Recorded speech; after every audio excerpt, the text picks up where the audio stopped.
All right, good morning, good afternoon, good night, wherever you tune in. This is Concerned Citizen of South Sudan. It's live.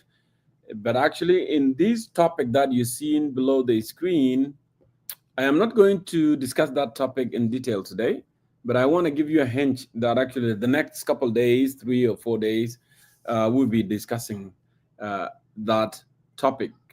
You are all aware we have been missing for quite some times, but we are back. We are coming back. Last time, نحن قلنا يا أخي نخلي منهار to make people, speak, because we have been speaking for a very long time. And the reaction was kind of a little bit, but now, even the majority of opposition now, they are residing in Juba.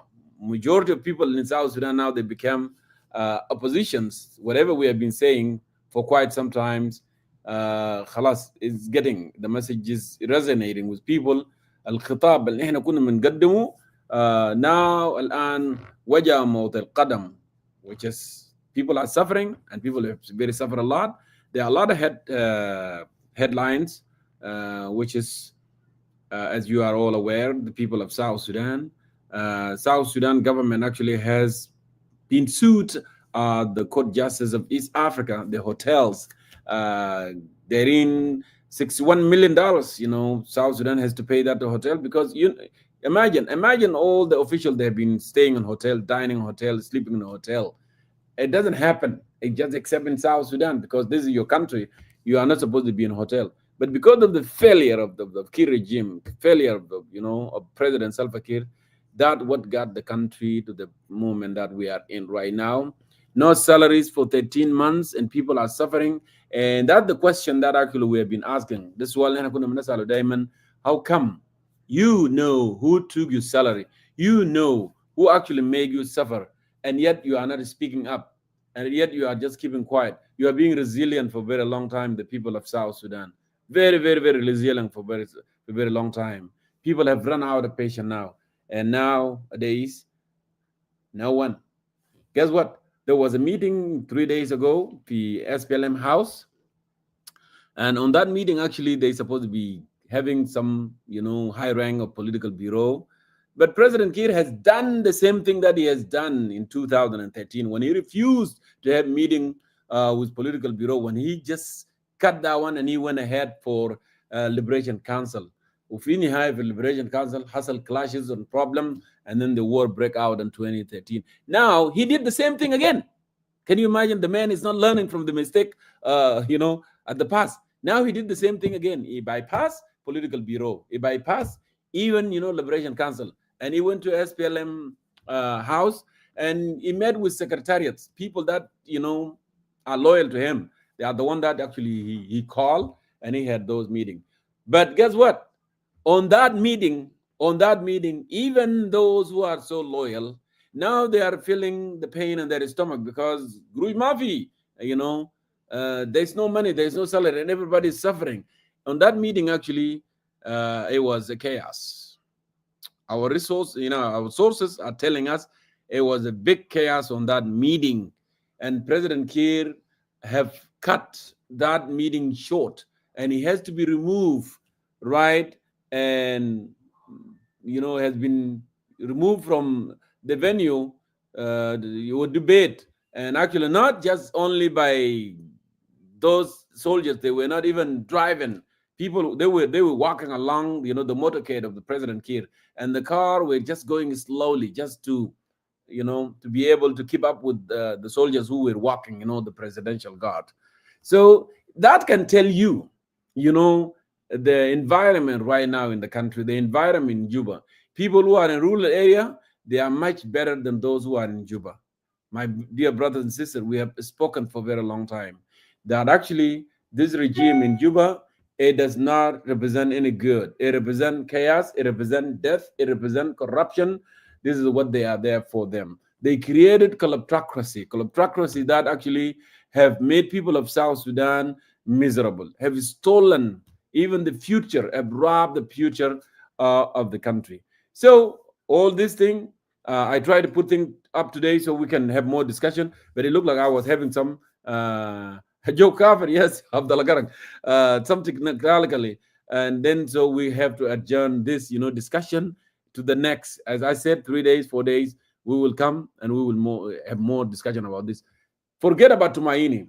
And I've said this for a long time that actually the Tumaini that going on in Nairobi, ma wa illa, financial project to the regional bloc and also to those of Limoro, to those of Kwalmanyang, to those who actually the new delegation that President Kiir have appointed, which is the radical delegation, to go actually and kill, the dream of Tumaini. Some people they are dreaming that actually something will come out of there, and I knew it. We knew it. Yeah, as UCC, nothing is going to come out from that.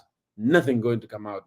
The President Kiir was looking for an extension, but since he got that extension with the Dr. Young Mashar, the arses that actually will continue forever. Like Paul Malone, the other day on memorial prayers of a late chief, he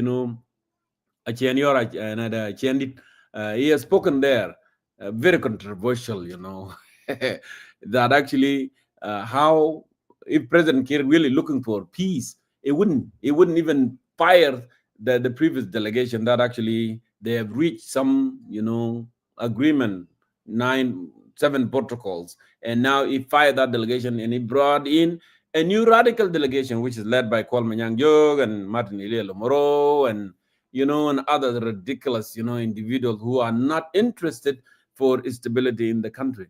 Not only that, Paul Malong actually was so controversial in his talk when he said that Kwalmanyang, since we were in liberation, struggle, Kwalmanyang actually have never mediated, even between two people, you know, for how he's going to bring peace if Kwalmanyang cannot bring peace even within his own family. And he just continue, I'm quoting him, quote unquote, and he continued to say that Kwalmanyang actually end up with only 3 children, 2 girls and 1 boy, because actually cannot get along with his own wife. But that tell you how things are falling apart.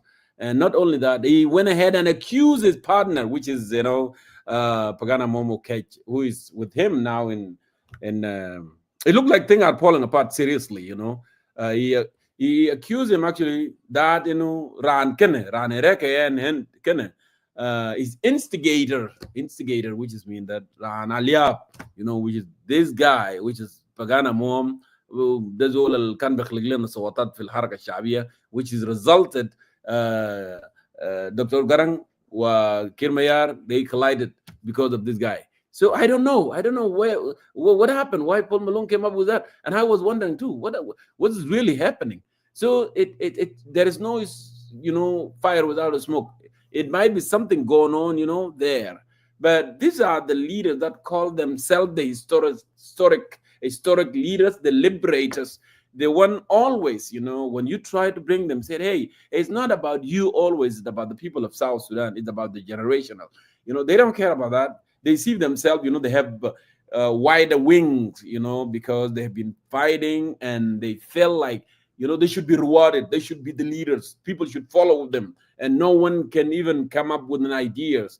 This is how they are. They always, resort to their historical personalities because they are none to the region, Kenya, Uganda, and all these things. And this is how they are. So these people, they are not even fighting government of Kir. There is no difference between us and them. Even we are better than them because we are fighting harder when it comes, to the media. We do. So I was kind of, interesting. But now there is a big silence. People are not talking about this. What happened? Why Paul Malone is so controversial? Why he's going after his colleague who they are sharing the same ideas at the negotiation table, which is Tumaini, the financial project of Rutu and others, actors in the region. So you can tell where our country is heading. Our country is continue to head to the chaos. There's no money. Okay, there's no money. Everyone become an opposition in Juba. So it's a matter of time. If President Kiir has to cut meeting short, and again, as I said, the same scenario that President Kiir actually have followed in 2013, which has resulted in war when he refused to have meeting within the SPLM party. He boycotted the political bureau, and he went ahead and have a meeting with the Liberation Council, and he went ahead and sang a ridiculous song that caused the problem, you know. And now the history repeats itself again. President Kiir just choosing those yes men, yes people, to go to SPLM house, and then within an SPLM house, people start raising their voices. You, Ben, you the one did this, you did that, and no salary. People are suffering now in the country, and guards, the presidential guards, are surrounding the area. They block all the entire area. Now it feels like there is a threat. There is a threat not from outside, not from us, who we have been vocal about the wrong thing in the country, not us, but threat within the country right now. Because I bet when John Garang, Garang John, when he wrote an article and said, okay, people now at the venue on that meeting, but they are hostile forces are coming to that direction, they jump, and President Kiir was removed, and they fear something that might happen on that, meeting. So with that, my dear brothers and sisters, I'm just coming to enlighten you, to highlight you that actually next episode, this is the topic, and you see here, down here below the screen, which is, after the failure of Salva Kiir regime in Juba, politically and economically, what is the way forward? We ask so many questions always, about what is the way forward. But this time, people of South Sudan, have run out of patience. And these are the people that said, this is the old man, let's continue. And President Kiir, we have been playing, like fox, real fox. And he has, because somehow you say, look at me, I'm old and I'm sick, which is, meaning that I'm going to die very soon. Let me continue. But the guy never died, though. That's the thing. We should not, allow such a lies to continue. So with that, thank you. And I want you to share this episode. Go ahead and like and subscribe to, our channel on the YouTube. And we will come back in 3 days and more. Forget about Tumaini, please. It's a waste of time. It's a waste of resources. It's a financial project to those who propose it. Nothing's going to happen. People of South Sudan need to unite. They need to come together. I know those so-called, the historic leaders, they don't want that because they want to lead for life. They see themselves, their son is going down. And then if their son is going down, they will not allow, the younger generation, the people who are full of energy with the good ideas, to take this country, to the next level. They don't want that. They want to die with it, and they want to continue. So there is no difference between them and what's happening within the country. So thank you very much. And the question has to be remain. Why Paul Malone so controversial about Paganamum? What is going on between them? That's the question that everyone needs to ask themselves. But President Kiir seemed like it become more numbers. Yes. Those who used to oppose what we say, and those who used to think that we are anti the country, we are not anti the country. Actually, we love the country. And that's why we raise our voices, and we will continue to do that until South Sudan see the light at the end of the tunnel. Thank you so much for watching. Have a lovely night. See you again next week, 3 days from now.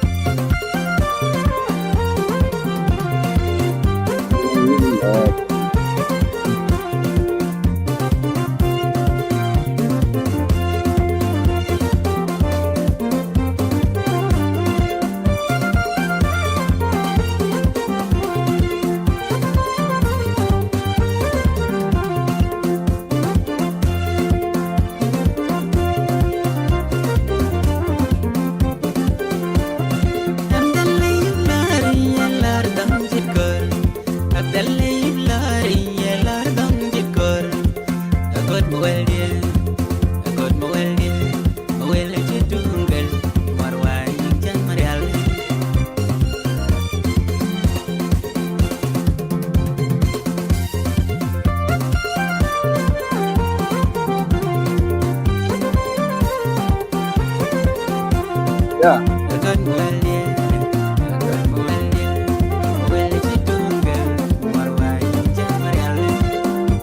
Wala yung Lori.